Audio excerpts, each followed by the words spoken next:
Hi friends, mutton blood చేస్తున్నాను fry.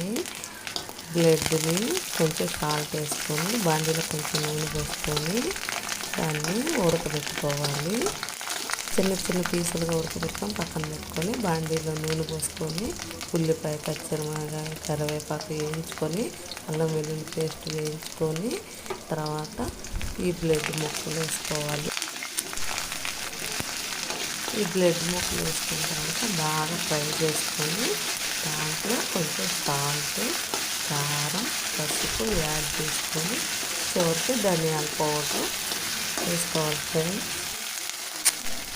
బాగా వేపుకొని blood salt వేసుకొని బాగా కొంచెం సేపు వేసుకొని ఫైనల్గా టమాటో వేసి దింపేసుకోవాలి.